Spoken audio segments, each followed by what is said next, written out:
Good afternoon, everybody. It's Ash Silva. Welcome to the Wednesday webinar that Randy Chin of foglightsearch.com and myself bring you every Wednesday. Today, it is a special pleasure and a privilege and honor to bring you the man we're about to introduce you to. I found out about Derek. I have not had the pleasure of personally meeting him yet, but the man has accomplished so much.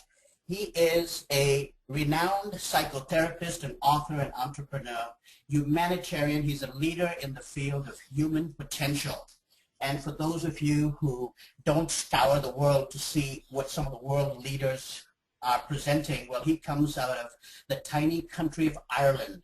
But he's done so much with the 3 companies he's founded, and you'll see a lot more of that as we go on.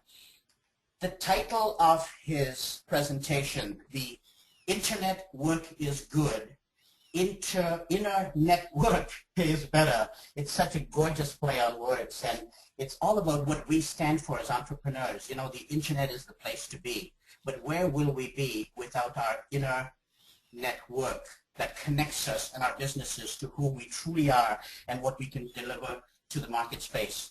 Derek inspires audiences around the world, changing countless of lives for the better through his practical, motivational workshops, his humanitarian work. As you can see, he's in the he's actually in the country of my birth, which is in India, where he does so much, as well as so many other countries out there through his humanitarian work. Of course, he's an advisor to executives from companies, large and small, companies like Macy's. So if you're wondering, should I listen to this man? Yes, he is the man that is called upon by music stars, mayors of cities, and presidential candidates. So when you are wondering to yourself, how much attention should I give this person I'm about to maybe join a webinar with, I would recommend you really want to pay attention to what Derek is going to teach you today, just as your time is valuable and you've given it to him and to us today. His popular More Truth Will Set You Free workshops and the book with the same title have helped thousands of people to reorganize and free themselves from long-standing obstacles while achieving lasting goals and lifetime success. And you can have that with what he's about to teach you as well today. Not to take away, of course, from his great work on the world stage, Derek O'Neill is also a martial arts sensei, so he brings you the physical side and the spiritual side that goes with it. He's a loving parent, and he's a devoted grandfather. He brings you the wisdom from there as well. And I must say, I've watched a tribute that he's paid to his late wife, Linda O'Neill, and who he co-founded the Creacon Lodge Healing Retreat Center, which is a spiritual teaching and retreat center in Wexford, Ireland. And I got to tell you, Derek, before I even introduce you, I was so inspired by the love that you had in your tribute to your late wife, Linda, that's really what, I think that was the crux of what moved me to reach out to you and have this conversation with you today. It also reignited my love of that song the first time ever I saw your face. So just amazing who you are with this unique perspective on various global issues facing society today that you bring to the world. And of course, you're a sought-after advisor in the humanitarian realm, offering guidance to influential worldwide leaders on motivation and creating and implementing lasting change, which is needed in the world today. And as a humanitarian philanthropist, in all of these different countries we talked about, you're devoting the majority of your time, of course, and energy to doing your good work and to better humanity. I read this and I'm so honored to have you here, and I want to explain to the business people, to the entrepreneurs, to the people who want to build their careers on the call up, what does all of this have to do with building their business? and it's going to be so interesting to learn that perspective from you. Derek, I am honored and inspired to have you with us today to teach our community on how they can build a better business, but to go deep and build a better life. Welcome to this call and to the webinar. you very much, Ash, and it is absolutely my honour to share with anybody who is willing to listen how we as a humanity can actually help each other in cooperation rather than always being in competition with each other. Yes, that is such a powerful part of your so many wonderful messages.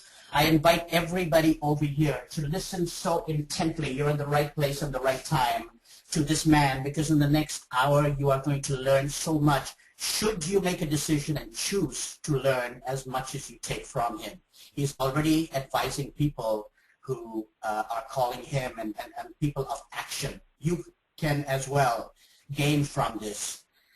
If you're wondering how this man who teaches, more the enlightened side, more the side of love, more the side of awaken and awareness, how is he going to help your business? I kind of liken it, Derek, to, the corporate yogi. This is where most of us in business, we're entrepreneurs, we're struggling on a day-to-day basis to build our business. Our definition of success is how can we cash flow the company, and how can we build a bigger, stronger company faster and take care of the competitiveness of the environment and win. Whereas you're bringing that whole other side of the Himalayan yogi, let's call it. That's what I visualize. And I'd love to know, how can we bridge the gap between your teaching and what you stand for to how we can help businesses and entrepreneurs become successful and win? Yes, well, believe it or not, the driving force on all business is actually relationships, and relationships with our colleagues, relationships with our business partners, relationships with our family. And the one aspect that I found when I was on this journey, because as you say, I was the owner of 3 multi-million dollar, or actually euros in my country, business. And I had the occasion to go to India for a holiday, actually. And when I arrived in India, and we all heard stories of people and what happens when they arrive in India. But in my case, when I arrived in India, I was just shocked by some of the scenes that I seen over there in relation to, the haves and the have-nots, the poverty and the very rich. And, it just opened my eyes that I began to realize that everything that I had achieved in a competitive way. And the reason I was going to India is because I was so stressed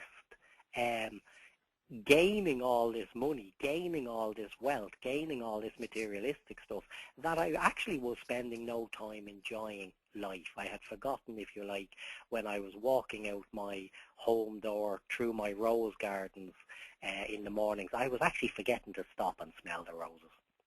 And that's when I copped onto an idea that I would like to, study how the ancients ran business, because, the very interesting part, like coming from Ireland, there is a sacred place in Ireland called Clonmacnoise. And Clonmacnoise was actually one of the biggest spiritual communities in the world. And even though it was run by friars, monks and priests, believe me, they knew exactly what economics were. They knew exactly where to locate themselves in relation to trading. They put themselves right in the center of the country where all the canals and rivers were merging and meeting. And, even though they were able to hold fast to their idea of service whilst creating abundance or creating money and funds to continue their work, they never let go of their humanity. They never let go of their belief system that there was actually enough to be going around. And it was through all these experiences and then going to India, and actually, as you say, and you probably didn't know, but yes, I have sat in Tibet in a cave for a period of time, just to see what that experience was like, because one of the main points that I would say to people is try as best as you can never to bullshit. Like, try never to talk about something that you actually haven't experienced yourself, because if you do this and you build your foundations from that type of a business building, you will find that sooner or later that foundation will crack underneath you, and all your good work, all your hard work, and all your diligence will actually come to nothing in the end. You know, like, we're in a situation in the world now where, you know, the systems that have been used in business have been seen now not to work in a lot of cases. And it's because people became much too dependent on machines, on product lines, on even computers, and the very internet system that we're using now. And, you know, when I play on the words like internet and internet, the internet is a very valuable place to go to share information and to pick up information. But as we know, like every good thing, it can also have corrupt points in it, and those corrupt points, as far as I would be concerned, is where we need to have our inner net in place. The internet will stop anything coming from that information that is not useful to you, your family, and your business. And notice I put family and then business. I have sat with CEOs of very large companies, and you know something, you mightn't believe it, the only advice I actually ended up giving them when I sat in their company was, you know, you really need to go home and spend time with your family, because, you know, you think that you're doing this great work, this great job, providing all this money, these big houses, big cars, and all of that.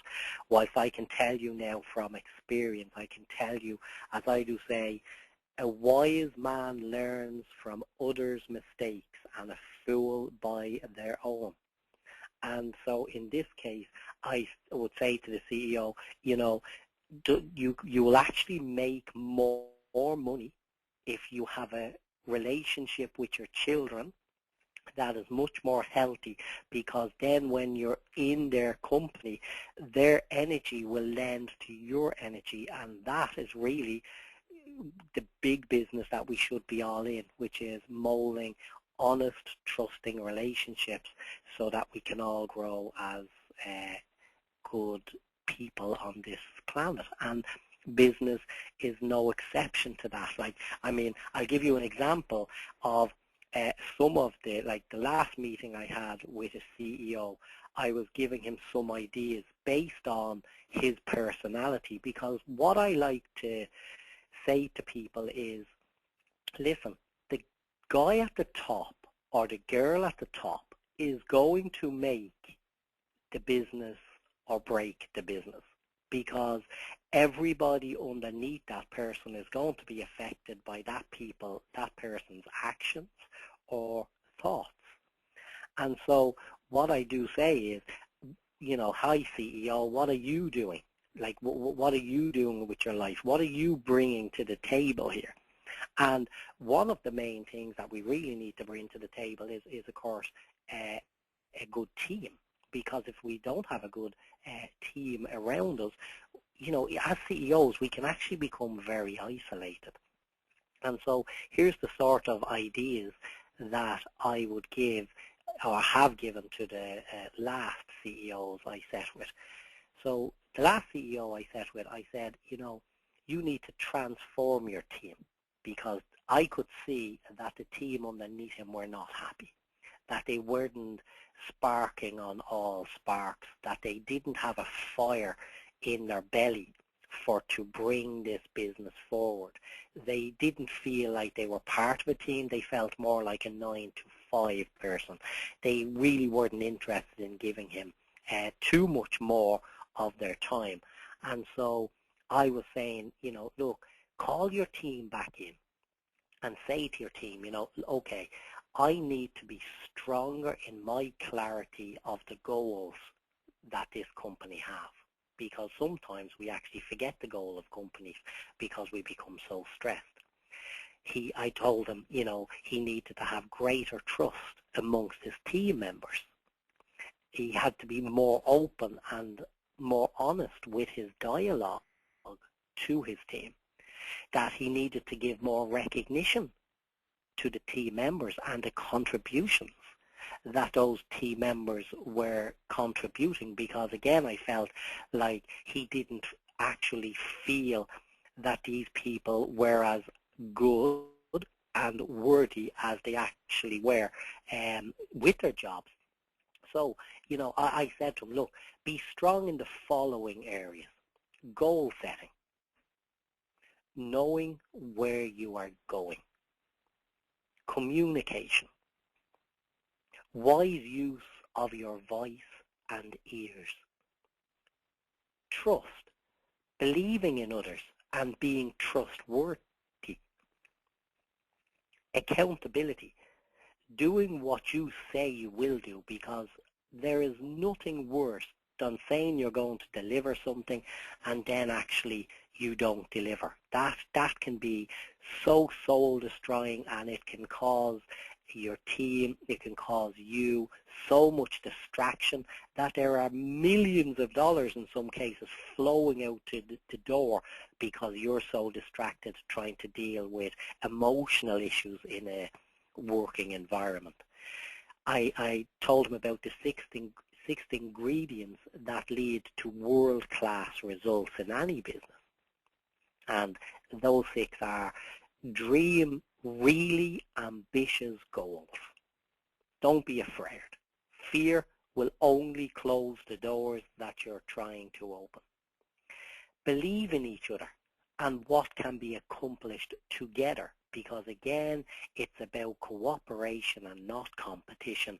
Competition is healthy, but I think everybody that may be listening to this now actually realizes that sometimes competition can become so aggressive that it is anti-business actually in the end. Take calculated risks in business. You know, we have to take risks. That's why we're entrepreneurs. We see an opportunity. We see a business opportunity. We see a chance for some change, and we need to take that change. And because if we don't take that change, what's going to happen is, you know, as Darwin would say, and it's a very, very powerful statement. He said, it is not the strongest of the species that survive, nor the most intelligent, but the ones who is most responsive to change. So I say calculated risks is good. Closely measure the results of those risks. In other words, don't leave it at a risk all the time. Sooner or later, it should be showing you whether the risk is paying off or it is costing. So closely measure it and monitor what it is that you're trying to achieve. One thing that I've seen a lot in these type of environments and business environments as well was when a disruption happened, that people began to leave. They began to run away, if you like. And I said, no, you need to preserve despite problems or conflicts that may arise, because these problems, these conflicts can actually turn out to be the greatest gifts that we can receive. Of course, that's a very spiritual-based piece of information, because one thing I learned when I was in India, Tibet, and all these places is that we as human beings, we're wired to literally be attracted to pleasure all the time and to be averted by pain. And because we're wired to that, anything that looks painful or risky or whatever, we're inclined to shy away from. When in fact, if we can learn to just sit still with ourselves, and you know, it's vitally important as a boss in a business that you go into your office in the morning and you take 5 minutes before you look at any reports, before you make a phone call, you take 5 minutes to sit with yourself and give thanks and gratitude for your health, for your well-being, for the fact that you can be the leader of this business that is going to bring a great service to humanity. And then if you do that at the end of your day, you're going to notice a huge change. I could not believe in my own business when I started to take the time out to do this small piece that all of a sudden the phone was ringing and I was saying, how did you hear about me? And people went, oh, somebody said you're a very calm guy to have if there's a fire in the house. And, you know, and I was going, well, I've definitely changed. So other people pointed out the changes in me. I didn't always see them in myself first. So do be open to other people's perceptions of you and what you're doing and your business and who you are, because this information is usually free and very valuable. The other aspect that I always say to people, you know, tell stories that exemplify what they are trying to achieve. So if you're in a business that is selling beer, you know, well, come here, go to Ireland because Ireland is a good place. Everybody likes beer over there, and your profits will probably go up substantially. Specifically now, as Ireland has gone into the recessive or the recession element that it's going through, because the one thing I began to notice through observation and being much more quiet as a person and having looked at my own issues surrounding who I was and business, etc., was that when a recession comes, it's amazing to see the businesses that take off. Like, interestingly enough, gambling, drinking, all of these types of businesses all end up literally going up. Restaurants, the top-end restaurants close, but the middle and the lower end, they take off because, again, people are very interested in food, and so they're not willing to let those small things go out of their life. So make sure that you're clued in, and the best way to do that is when you're having your cup of coffee or your tea during your lunch break, just watch people, listen to people, see what it is they're carrying around. What bags are they carrying around? What shops have they been carrying those bags from? What are they eating? What are they ordering? Have they cut back? Have they gone more? And you will learn so much just by using what I call yogi techniques. Now, not, you know, massive spiritual techniques, just every day using your voice, using your ears, and using your eyes, using all your senses to get a good run on what's going on around you. What areas that we really need, as I say, to be strong in is our goal setting, because if we don't know our goal, how are we ever going to get there? And one of the goals that every business should have is building up trust, because the truth is that the more your customers trust you, the more they will come back to you. The more they trust you, the more they will recommend you. And of course, the more you trust yourself, the more confident you're going to be to attract even more business. And remember this very, very important statement. Trust always affects business in two ways: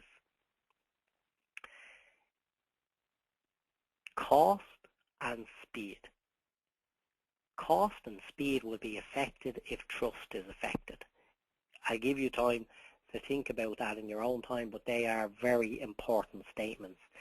And another aspect that I say to people who are the leaders in business, the people who are entrepreneurs and ready to step out into business, is you have to have done some inner flexion. You have to have looked at your own motivations for going into the line of business you have, etc. When I was in private practice one time as a psychotherapist, I remember having a doctor come to me, and the doctor lay on the couch, and this doctor was in quite a bad state. And the reason he was in a bad state is because he was self-medicating. And the reason he was self-medicating was because the truth was, and we found this out by working together, was that he wanted to be an artist. He never ever wanted to be a doctor. And so because his father was a very highly thought of surgeon and his mother the same, he just went into the family line. And I can tell you now from experience, sometimes this can be the worst decision anybody can make in their life. So check your motivations for why it is that you're in this business, why you're in this line of business. Because here's a statement that is very powerful. You cannot talk your way out of a problem you behaved yourself into. You can't talk your way out of a problem you behaved yourself into. So you watch your behaviors, you watch how your environment affects you, you watch how stress affects you, you just keep sitting with yourself. That's my main message. Sit with yourself, find out who you are, and then you'll know what's the best way to do business. You know, the other aspect that is quite important is, how are your customers perceiving you? How are they? What is your image? What is your brand like in your customer's mind? Because really, at the end of the day, if your customer is not seeing you as good value, as trustworthy, as something that they really want to invest their hard-earned cash in, well then, you know, you're going to have problems running down the line. So whenever you're ready, you can ask me any questions in relation to anything that we spoke about. Thank you. Derek, if I was honored before, I'm in such a state of gratitude and in a state of awakeness and awareness after you answered that question, just from watching and listening to what people eat, buy, and order. These are the simple things I don't do in my regular life, in my ordinary day, as I strive to be more present.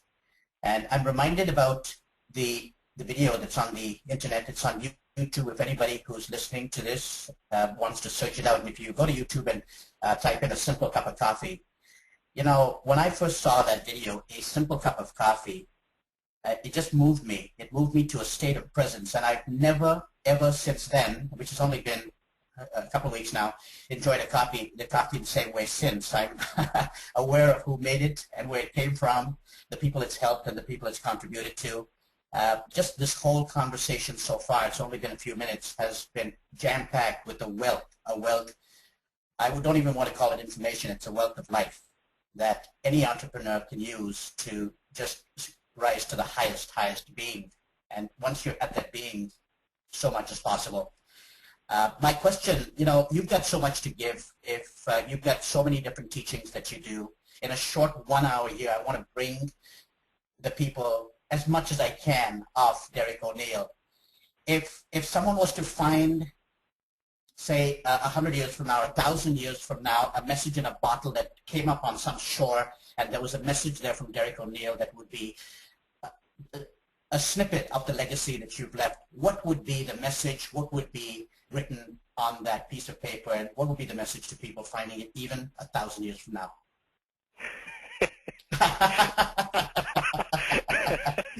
What a question. well, you are such a man that deserves a question like this. Well, I suppose, you know, if it's a message in the bottle, the first thing I should really say is help required, apply within. and you know, but no, seriously, I think possibly if I was to leave a message or a legacy or something behind me, it would be from experience, not from something I read, and it would be something like, by serving others diligently, authentically, and truthfully, we actually achieve all our own goals.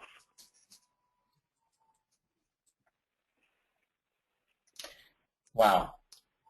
You know, it really comes down to, again, people don't care how much you know until they know how much you care. And again, as you mentioned, it's all about their the walk you walk and not the talk you talk. Yes, yes, absolutely. So what can we, for entrepreneurs out there, many people think that we might be in a recession, we might be in a double dip depression, who knows, depending on what country you are in the world, and we've got people from all over the world in this wonderful internet technology. What is the message that you have for those people who might be in a depression or in turmoil in their own businesses and in their lives? Yes, it's a very valid question, and again, there are so many different avenues and roads that I could go down in order to answer this question. But, one of the things I do love to do is what I call create humor around what it is that I teach. And so when I hear people say a double dip recession, I always laugh and I go, no, no, no, no, it's a double hump recession. And the humps are related to the fact that, there was a teaching that used to confuse me as a child, being brought up in a Catholic type of environment. There was this teaching about you cannot enter the gates of heaven unless you can send a camel through the eye of a needle. And I used to go, well, how would you ever get a camel who has humps through the eye of a needle? And one day, sitting in India, I was just sitting under a tree, I kid you not, and the answer came, and it was, of course, the hump of the camel represents the materialistic wealth that controls us. Instead of us accepting the materialistic wealth that we have as a gift, we actually allow it to control us. And so actually, if you do want to get to that place, heaven it's called, some people might call it nirvana, some people might call it bliss, most people should be just calling it being happy. Well, it's about not being caught up in materialistic stuff. So take off the hump, because double dip, no, double hump, because again, through observations, I go around the world and all as I can see is more flat screen televisions than we ever needed, more stuff in people's houses that we never needed, and all of that money that was spent on all these things could easily have been spent much more wisely if people realize that it's about sharing. Sharing is caring. That's the truth of where we're living at right now. We are only now in a recession of materialistic wealth. Actually, I believe that since these dips and shocks happen, it is a time when you see neighbours beginning to talk to each other again, where you see two small businesses in the same shopping complex or mall, as you guys might call them over here. They come together and begin to share one space. And so actually, so I might be a strange type of character out there, but I was probably one of the few who was on my knees praying for a recession to happen in Ireland, because Ireland was, as you say, a small country that had very little wealth, and all of a sudden wealth poured into that country. And I warned more people, don't buy into this unrealistic money lending, cheap money wealth. If you want your business to survive, don't do this, don't go into that space. And lo and behold, I give you two examples of how wise I was even way back then. One person did not listen to me, and in 24 hours, when AIG went, haywire, they lost $144 million in 24 hours. Whilst another person who did listen to me, actually their business thrived, and they've never had as much business since the recession has kicked in. So again, be authentic. Don't fall into the traps of greed. don't allow the bigger guys play with you and your family's livelihood. Step out. I'd be willing to go out and clean people's windows or cut their grass in order to feed my children. And I haven't got an ego big enough to say, but Derek, you've worked with top multinational companies, because cleaning windows will give me a better vision on life. Oh my goodness, that could have been a pun intended, but I don't want to read into it. Derek, what an incredible perspective. I've got so many more questions for you. However, we've got so many more questions coming in from the audience that it's just incredible. I want to give them a chance to have their questions answered. And so, Randy, would you want to take those questions to Derek? Absolutely. I'll just remind everybody as well that if you do have questions, please type them into the question box now. We're going to start going through the ones that I already have. But if you have another one you'd like to ask Derek, we will try to get through them all as quickly as we can. All right, Derek, so the first question comes to you from James. He's asking, it is easy to say that we need to go from competition to cooperation. How does one go about doing that if no one else is willing to do it? Good question, James. Well, actually, that's where, the risk management comes in. That's where, at the end of the day, you have to be able to sit with a value on who you are. And, one of the great lessons that I can give you, James, about this is my late wife, Linda, and I, we had a goal in life. And our goal was to retire into an RV camper and literally just drive around this world with a magnetized sign on the end, on the side of that camper, that would say, do you need to talk to somebody who can give you good advice on how to be happy? Very nice. So it can be as simple as that, James. It takes courage, but do you know something?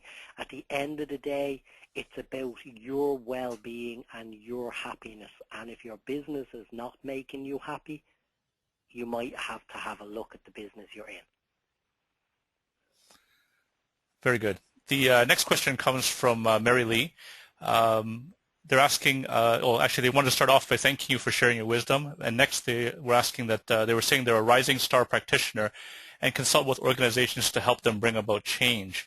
How can I bring the healing and meditation aspects to my consulting practice? Okay. Well, Mary Lee, the easiest way, as I say, is about walking your talk. So in other words, if you're not actually taking the time first thing in the morning to give thanks and gratitude for everything you've already received, well then the universe is not going to send you too much more. If you give thanks and gratitude at the end of your day, well then you're going to find that the universe and you connect on a level in which, believe me, doors open that you would never have imagined will open, because when you are authentic, people do recognize this, believe me, as do people who recognize when people are not authentic.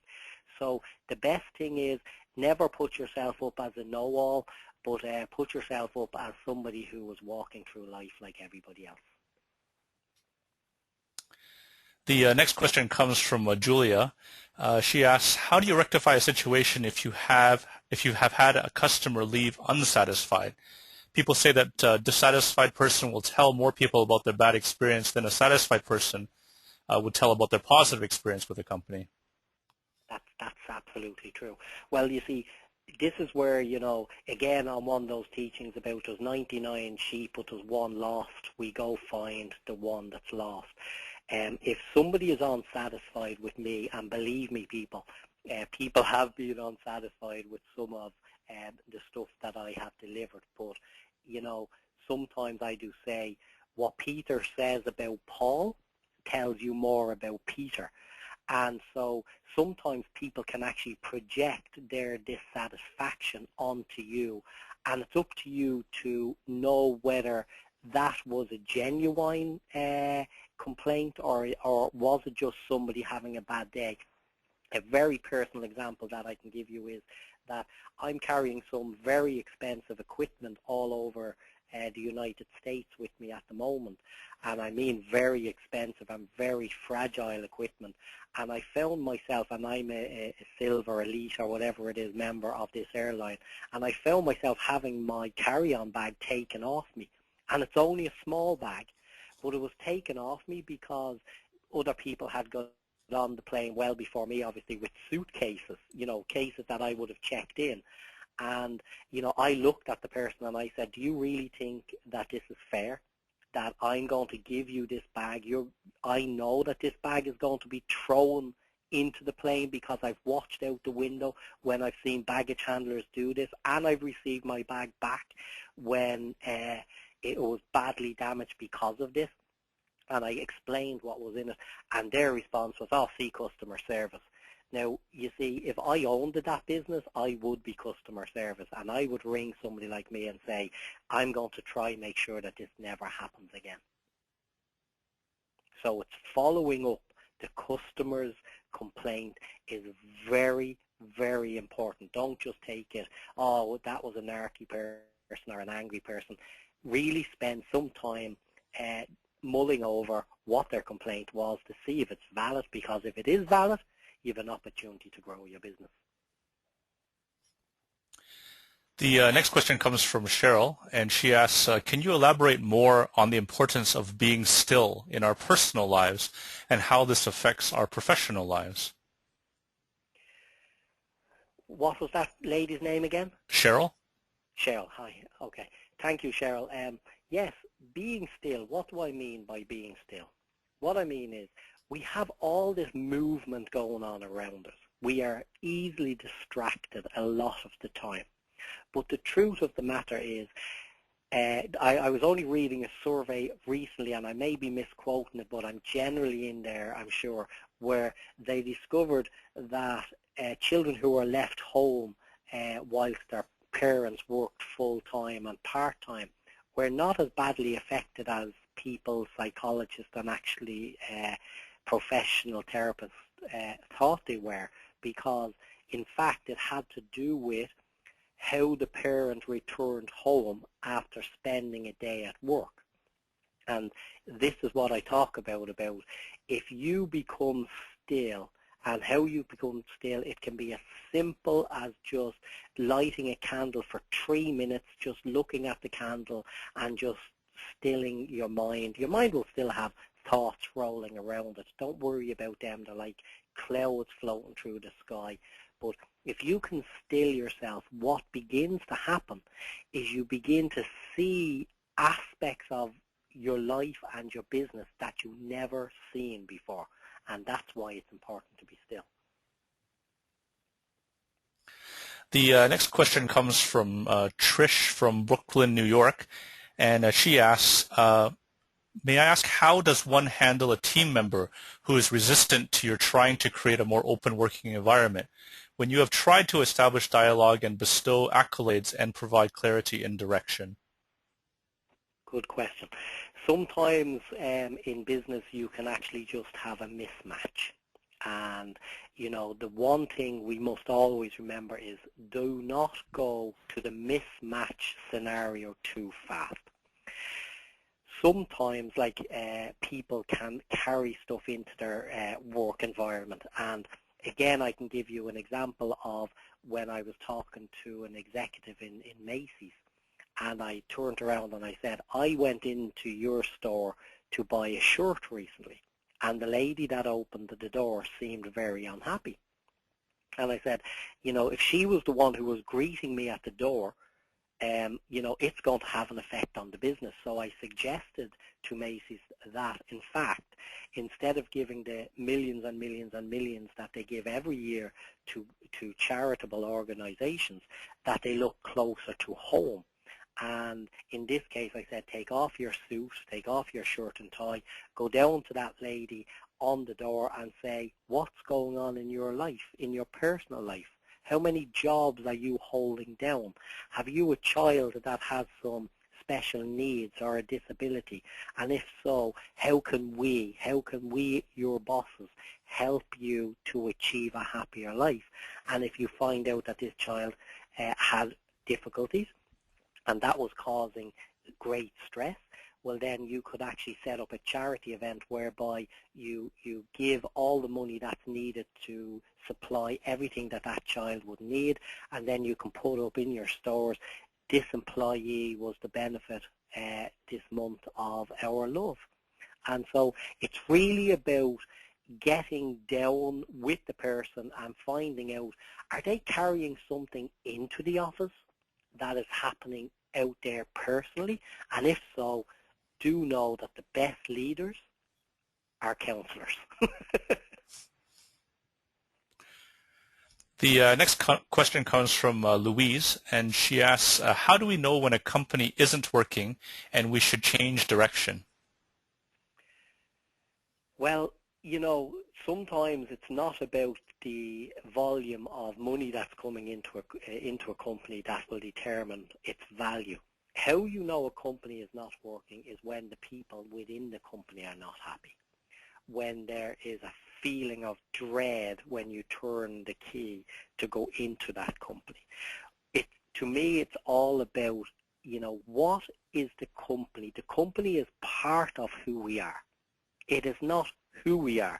This company should never determine our worth. It should never determine our success or failure.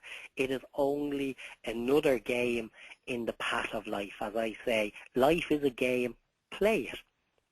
So in this case, if you're really not happy with your business, with the direction of your business and the people in your business, you know, give yourself a break.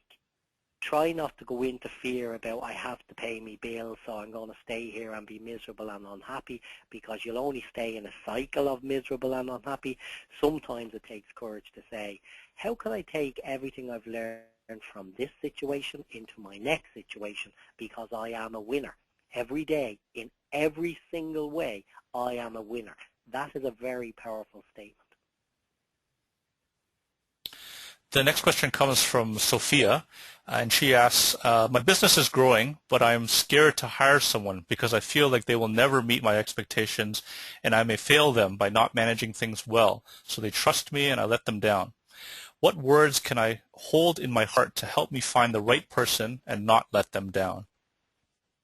That is a great question. Why I like that question is, you know, the way she has it worded is she's stating her fault up front, and then she's saying, but this is what I'm trying to achieve. So in this case, all that you can really do is, you know, we cannot actually lie to ourselves. Even though we tell ourselves we can, everybody listening to this conversation knows when they're lying. They know when they're not giving it their best. And you know, one thing that you must always do is give it your best. And if you give it your best, number one, you could not be letting anybody down. Number two, you're giving a great service to the world.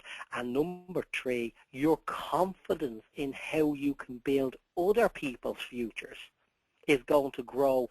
That, you know, I hope, please God, if I got the chance to do another one of these in 10 years' time, that this wonderful lady would ring in and say, Derek, I did it. I employed the person. Actually, it turned out it was my issue that I was projecting, my fear of inadequacy. I learned by what you had said, and now I have 3,000 employees, and by the way, you know, I've just taken over from one of the big multinationals. The next question comes from Catherine. It's a little bit longer, but let me just read it. Derek, I've noticed a tremendous shift in my career life when I began more deeply working through my relationship with my father, not in the physical, but at the level of consciousness. I saw a correlation in an improvement in self-worth and an improvement in self-worth, improvement in relationships, and my career shifted quickly. In particular, I've experienced several career changes in a seemingly short matter of time. Can you offer thoughts on this journey and perhaps the tremendous effect our parents have on how we choose our life's work? Thank you. Oh, Well, great question again. My God, I'll tell you one thing, lads, your listeners are very clued in and are very open and natural, so that's great. Yes, look, at the end of the day, you know, as a trained psychotherapist, I always joke, and I'm not always taking the Freudian or the Jungian or the Ericksonian approach, because I've actually created my own psychology accidentally by doing what I do. But you know, there is a bit of truth in that, you know, we try to mimic our heroes. Even if our heroes are, you know, dysfunctional themselves, we will still grow up trying to emulate them. One thing that we do most often, and again, I've had 55-year-olds who are still trying to prove to their father that they're worthy, or that they're a success, or that they should be given some time or attention. And the truth of the matter is, the mind, the body, and the spirit are so interconnected in business as well as life, that there is two physical objects that you might be very interesting in hearing. One is, if you suffer from back pain, low back pain in particular, that actually can be a hidden motivation to still be proving to your father that you're worthy, because in the anatomy and physiology of who we are, the back represents the father, and so if we're having worries about finances or support issues, because the father is the big supporter, that can actually show up as a physical illness in our being. And so by looking at who we are and just saying, you know, thank you to my parents, whether they were functional or dysfunctional, whether they were alcoholics or, you know, famous doctors, at the end of the day, you are your own being, and it is up to you to learn from everything that happened in your life and step forward. The next question comes from Linda. She asks, how can we keep our subconscious in line with our conscious goals, our subconscious in line with our conscious goals, so that we do not sabotage ourselves? Well, again, a great question. I have seen more people with fear of success than I ever had with fear of failure. And the interesting thing about fear of success, it links back to two questions back, is, you know, we can fear success because what I remember speaking to one business person one time, and I was saying, when you were growing up, did you see any movies like Scrooge, or what's that Christmas movie with James Stewart in it? What you call that? It's another Christmas movie.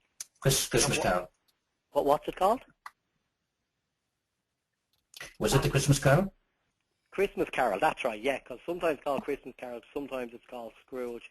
And in that movie, you know, if you're a child and you're looking at that movie, the message that movie is giving you is, you will not be liked if you're rich.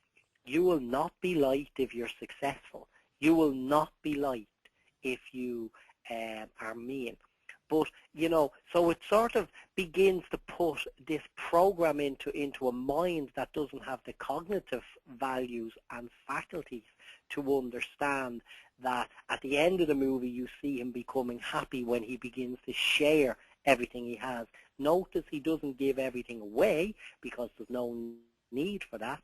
You need to share what you have.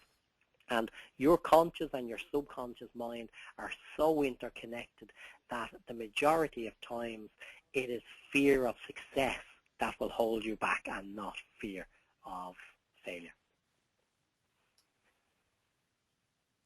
And the final question, though we weren't able to answer all of them, it comes from Terry, and she asks, Derek, I've been afraid of letting in large quantities of money into my business. How do we allow more money into our business if we have a tendency not to let money come to us in large quantities? Well, no, that's a great question to finish on, because actually that was one of my biggest issues. I would not allow money into my home.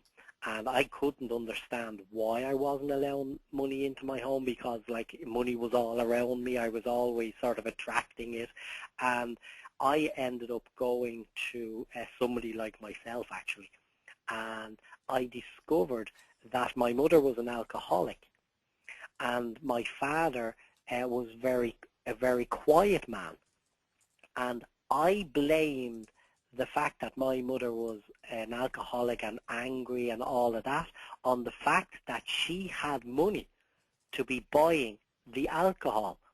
And that had such a devastating effect on my subconscious mind that I actually would not allow money into my home, because I feared that money would actually bring a lot of sadness and anger. And then, of course, this would be played out by statements such as, where there's a will, there's a relative. And to this day, I still cannot get over how when a person transcends into the light, because I don't believe people die, they just transcend into the light, that the people left behind will fight, kill, and murder each other for money. So my advice is, let the money in, and when it comes in, take your portion that you need to live on, and then give the rest to humanity, because if you do so, you will be in a cycle and you will never, ever feel a need or a want in your life again.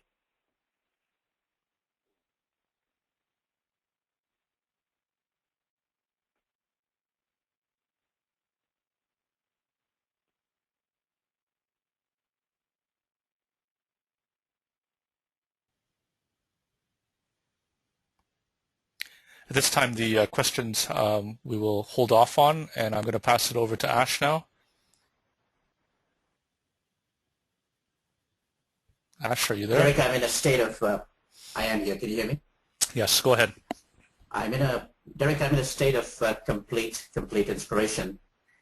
And this is beyond gratitude, beyond, I don't know. I'm going to call you brother, my friend, because I don't usually cross the line of professionalism on a call, but it was especially inspiring. I promised the community that they would get some ideas, get some strategies on growing their business. I didn't know where the call was going to go, where the yogi from the Himalayas was going to meet the yogi from the corporate boardroom. But I trusted it would go to a good place. But, in 60 minutes, you have given people more than just a few ideas to build their business. You've given them more than just some strategies to create success as we know it. I believe that you've given them enough wisdom and guidance to transform their lives. And that's where I'm feeling that it all starts before they can do anything on their business or their careers or everything else. And I'm touched. I'm so touched, my friend, that you've taken the time to join us on this call today. Well, thank you for trusting a stranger who has now connected again to bring forth just very simple life lessons. And as you say, I've been helped by many people in my life. I give thanks and gratitude to them for helping me, and why wouldn't I pay it forward? Well, we've got. Do you want to speak to the hands that help, which are better than the lips that speak, before we close out the call there? Yeah, well, hands that help are better than lips that speak is that, doing something is better than talking about doing something. Like when I went to India and I seen these children playing in the sand, and then I looked closely and actually realized that they were children who had been badly deformed for no other reason except for the fact that they could beg. Linda, my wife, and myself said, we're not going to go back and talk about this. We're going to go back and do something about this. That's what we did. We took action. That led to us going on the road with a sequence of workshops and seminars, and every time I get to work with somebody, a large portion of what I earn goes to help my brothers and sisters of this world. And it has just given me so much joy that the message in the bottle will be found someday by everybody who walks on the beach of life. Wow, incredible. Derek, now I know that you know we've had 60 minutes here on the phone together. It's just been incredible. You have as well have a series of talks that you're doing. You've already started them all across the world. You've got as well. I know that you're in Atlanta already this weekend. You've got Toronto coming up. You've got New York the week after. I'm so inspired by what I've learned in the 60 minutes with you. Can you now? I know especially we've got at your event. What can people look forward to? They've had a snippet of who you are as a man, of what you teach in a very short period of time. What can they expect to get, learn, and be guided on when they attend one of your live events? Well, one thing that people say after they leave the event is that their life has never been and will never be the same, and that it is now definitely heading in a more positive and enlightened way. What I do in those workshops is sometimes we visit very intense spaces in which we can have a look at everything we are manifesting. By the time people are finished these workshops, they walk out ready to build their own future, ready to take responsibility for their own actions, and most of all, ready to smile again, because all that fear that they were holding on, whether it was fear of starting a business, fear of letting go of business, fear of letting go of family member, fear of letting go an experience that happened in their childhood, we go through all of that. And, I only stand there and I witness this tremendous energy that enters the room, and it is this energy of cooperation in which I have so many testimonies from people all over the world who have come to these workshops, and they have did dramatic changes in their life, as dramatic as letting go life-threatening illnesses like cancer. And because they get to the root cause of what motivated them to have this illness, they just left it behind and they went off to live very happy and successful lives. But it's really important, if I may say this, that I believe that we're all guided by this inner system. And it doesn't have to be frightening. It doesn't have to be weird like some psychic thing. It's just a gut feeling. And when your gut feeling tells you you're doing good, you are. Well, that good feeling has come upon me in a very, very big way, Mr. Derek O'Neill. I'm so touched, moved, and inspired by this one call, and I invite everybody to, as you see it on your screen, and if you are even listening to a recording, you'll see it on the screen if you're watching it, but go to www.sq-wellness.com, and then you can click through to the events page, and with whatever city you're on, you've got Atlanta coming up, you've got Toronto the weekend after, you've got New York, you're all over on your tour. I invite you to go there and register. I can only imagine, Derek, after an hour with you, what people will get for themselves and their lives and their career, spending one full day with you. It is absolutely incredible. The space I'm in right now, I'm actually talking a lot slower than when I started the conversation. It kind of makes me uncomfortable in certain ways because I'm so present and grounded in this space, and yet I know that it's brought me into such a deep place of awakeness that I can only imagine what's in store for me on October the 15th in Toronto on the Saturday.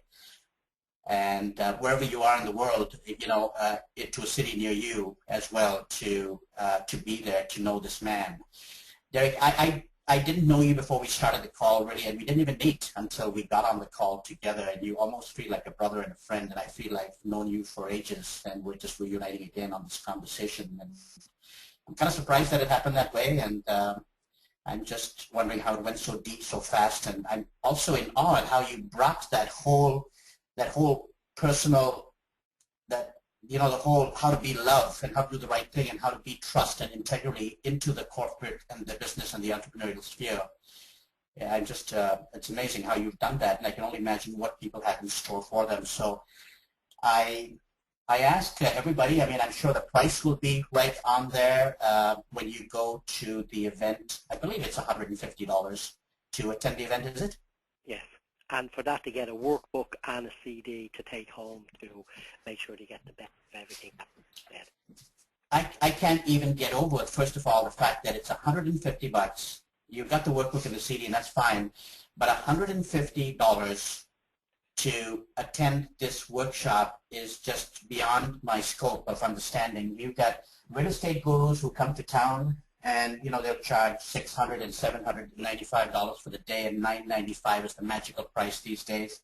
You've got truly, you've got business gurus who will charge the magic numbers $1997. That's $2,000 to buy their CDs and their DVDs with how to do this and how to do that, and how to when you're taking them so much deeper into the why of it all. I can't imagine anybody on this call who would not reach deep inside to pull out $150 to be in that room with you. Not just if this 1 hour that we spent together is any indication of what you're going to get with a full day with Derek O'Neill, let it be that indication of what you'll get from your life, your business, your career in that one day. If this 60 minutes is any indication with the questions that came in inspired me as much, and it just it gave me an idea, Derek, of the quality of the people on this call who came out. I've never seen questions come so deep, and I've been doing webinars for a long time on, where we can take, and they're all business related. So imagine in the room, wherever you're going to be in Toronto on October 15, the caliber of the people that you get to network with, that you get to be with, that you get to know and exchange business cards with, that can go forth and multiply these ideas with the vision that you will get for yourself, your life, your business. And if they say we become, we are what we eat, or we become like who we hang out with, and we are what we learn, then what a great way to invest a small amount. I mean, I don't know if it's even... Well, here, it might be a small amount to some, but it's a lot to others. But what I'd like to say to you, my friend, is that every morning when I wake up, I go on Twitter and I put out a contemplation for the day. So anybody who wants to have a look at that contemplation for the day, it will be even more valuable. And, it was my absolute honor and pleasure to serve humanity again, as I have now. And I look forward to meeting you guys in physical, personal form. Absolutely. And I even mentioned, Derek, you've got something on your site where if someone can't afford the $150 for whatever that reason is, you are not the type to exclude people. Get in touch directly, and we'll make something happen. And may I just, by the way, how can they find you on Twitter? Because I think that's so valuable. Is it Derek O'Neill? It's Derek O'Neill on Twitter. Beautiful. Look this man up. It'll be the best thing you did today. And if I may even close, I'm so attached to, well, first of all, I will be there, but everybody on this call and anybody that you share this with, and please take this recording and share it with 10 friends who can get to know this man. The people who listen to this will appreciate your generosity. The last thing I want to leave you with is, if you're not happy after spending a day with Derek, especially in Toronto where I'm going to be there, then I will personally reach into my pocket. I will reach into my pocket. Derek, we've not even discussed this, but I just know what my community and with anybody who's a human being is going to get out of your teaching, I will give them their money back should they decide at the end of a full day after taking your whole training that they did not get their money's worth in whatever degree. And I'm going to put that out to everybody without implicating you, my friend. Well, oh God, now I'm overwhelmed. Come here, I have to go and wash myself down after that offer. Derek, just that Irish accent has made it work. Thank you, my friend. Unbelievable, incredible. Thank you for joining us. Thank and, you for helping me not just under promise. I feel like that huge promise was an under promise, and we over delivered to give people back their lives. Take it out there. Share this with everybody right now as you hang up on this call. And Derek, thank you. Namaste for joining us. Namaste and slán leat. Bye-bye.